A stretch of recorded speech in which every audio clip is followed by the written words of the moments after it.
Hello everyone, I've got a little soffit and fascia levelling tip for you here. What I'm doing on this job, we're just connecting this sort of old roof. This is all being stripped off and connected into the new roof here and a new roof here.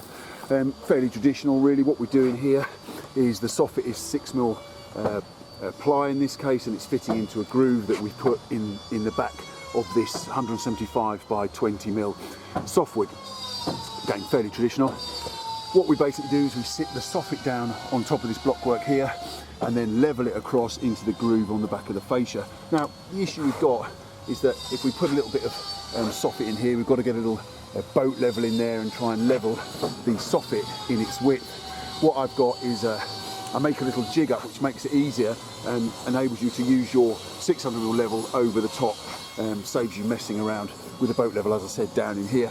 So simply what I've done, I've made this little jig up here, and if I can try and show you what I've basically done is the measurement from here to the top here is the same as the measurement from the back of the groove to the top of the fascia.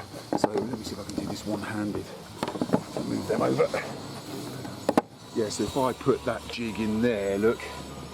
So what you can see there is that, I'm trying to do this one-handed, is that this represents now the soffit, and obviously the underside will sit on the brickwork, and then the top of this offcut here represents the top of the fascia. So simply what I do now is put that down onto my blockwork, you see, and then what we can do is just put our level on top, sit that on there. It's much more civilized.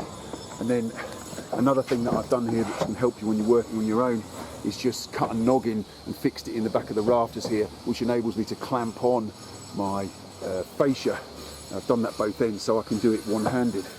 So simply, now it's just a case of there's no way I can do this and show you, but now, as you see, we've got this sort of jig in here. That represents the soffit. This represents the distance between the top of the fascia and the top of the groove, and all I do now is adjust that level until the bubble's in the centre. So let's quickly do that. Right, so there you can see all I did was basically loosen off the clamp a little bit, push this fascia either up or down until the bubble reads nice. So again, nice little tip, just a bit more civilised than sticking a boat level down in there. I haven't even got a small boat level, so I just do it like this. Now it's a simple case of fixing this fascia. Make sure that if you're going to do this, you do it each end, because the levelling point is offset to the fixing point. So if this end of this fascia was low and we went to fix it there, technically if we lift or drop the other end, it will make this out of level. So just a little tip to get your soffits nice and level in their width. That enables you then to get your fascia level throughout its length. Obviously this does depend on the blockwork, because it will follow the blockwork, so you do need to keep a little eye on that. If the blockwork's up and down, you might have to take a bit more of a medium average of where the levels are, but generally I'd get the soffit level each end, and then if it dipped down in the middle because the string wasn't tight enough on the blockwork, I would just eye that through and lift it up. So in effect, all we've done is made a dummy fascia and soffit, which we sit on the blockwork, which means we can just level straight across. Super quick, super easy. I see there's a big bird landed on the ridge up there. It's the roofer, look. How are you? Not bad, mate. You living the dream? Oh, mate. Hi, Mum. Everyone's happy on this job.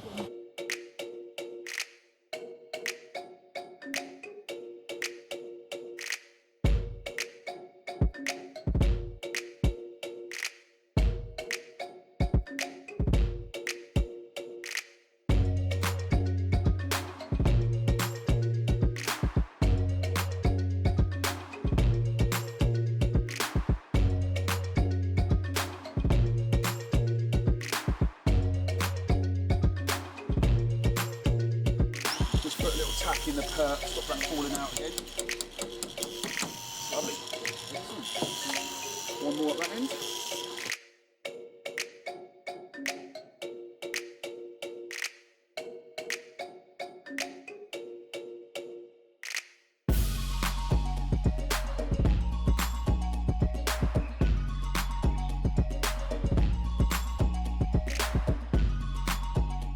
Soffit's on, we put a full length of batten down on top of it to hold it down, and then I'll just cut some sort of sticks down, fix them through the end of the rafter, and they'll hit down onto that batten and hold it all nice and tight.